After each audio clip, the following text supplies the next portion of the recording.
Phone tapping కేసులో కీలక మలుపు. స్టేట్ రిక్వెస్ట్కు సిబిఐ పాజిటివ్. ఇంటర్పోల్కు ఇటీవల లేఖ రాసిన డైరెక్టర్ త్వరలో రెడ్ కార్నర్ నోటీస్ జారీ అయ్యే ఛాన్స్. అమెరికాలో ఉండిపోయిన ప్రభాకర్ రావు, శ్రావణ్ వారిని రప్పించేందుకు రాష్ట్ర పోలీసుల ప్రయత్నం అంట. ఎటు పోయినాయో అర్థం కాదు. ఈ ఫోన్ ట్యాపింగ్ కేసు ఎటు పోయిందో తెలియదు, ఈ కాళేశ్వరం అవినీతి ఎటు పోయిందో తెలియదు, లేకపోతే గత ప్రభుత్వంలో పేద ప్రజల భూములు అన్యాక్రాంతం చేసి కబ్జాలకు పాల్పడ్డోడు ఎవడు లోపడున్నాడు, అందరు బయటనే తిరుగుతూ ఉన్నారు.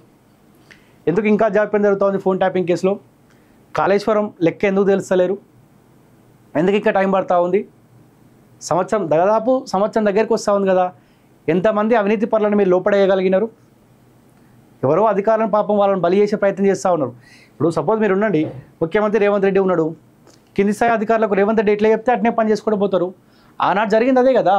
ఆనాడున్న ముఖ్యమంత్రి కేసీఆర్ ఈ బ్యాచ్ ఎట్లా చెప్తే అధికారులు అట్లా పని చేసుకుంటూ పోయారు. కానీ అధికారులను బలి చేయడం కరెక్ట్ కాదు కదా. ఎవరైతే ఆదేశాలు జారీ చేసిరో వాళ్ళని లోపడేయాలి ఫస్ట్. కానీ పబ్లిక్ ఇదంతా అబ్జర్వ్ చేస్తూ ఉన్నారు. ఎందుకు ఫోన్ ట్యాపింగ్ అంశం తెరపైకి వచ్చింది, ఎందుకు కాళేశ్వరం టాపిక్ తెరపైకి వచ్చింది, సో ఇట్లా అన్ని రకాలుగా అబ్జర్వ్ చేస్తూ ఉన్నారు. సో టైం వచ్చినప్పుడు కాంగ్రెస్ పార్టీ కూడా బుద్ధి చెప్తారు. రేపు పొద్దుగాల రాబోయే ఎలక్షన్లో జిహెచ్ఎంసీ కావచ్చు, లేకపోతే ఏ ఎలక్షన్ జరగబోయే ఎలక్షన్లో కూడా మీరు చెప్పాలి ఎంతమంది అవినీతిని పరులను లోపడేసారో. ఆ లెక్క తెలిసిన తర్వాత ప్రజలు మీ లెక్క తెలుస్తారు. ఖరీఫ్ నుంచే సన్నాలకు ₹500 బోనస్. హైడ్రాకు చట్టబద్ధత. తిరుమల లడ్డుపై సిబిఐ విచారణ అవసరం.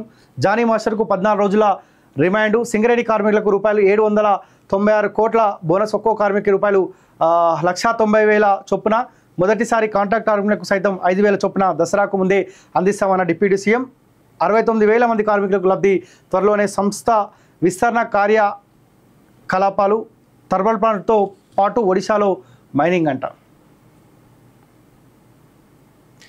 స్థానిక ఎన్నికలకు కాంగ్రెస్ సన్నద్ధం. నేటి నుంచి జిల్లాల వారీగా రివ్యూ మీటింగ్లు అంట. గ్రామ స్థాయిలో సమర్థత ఉన్న నేతల గుర్తింపు అని చెప్పి పిసిసి చీఫ్ అంటా ఉన్నాడు, మహేష్ కుమార్ గౌడ్ అంటా ఉన్నాడు. చూడాలి ఎంత మేరకు ఈయనని, సరే బీసీకి అవకాశం ఇచ్చిన ఎంత మేరకు ఈయన బీసీల మేలు కోసం పనిచేస్తాడో కూడా చూడాల్సిన అవసరం అయితే ఉన్నది.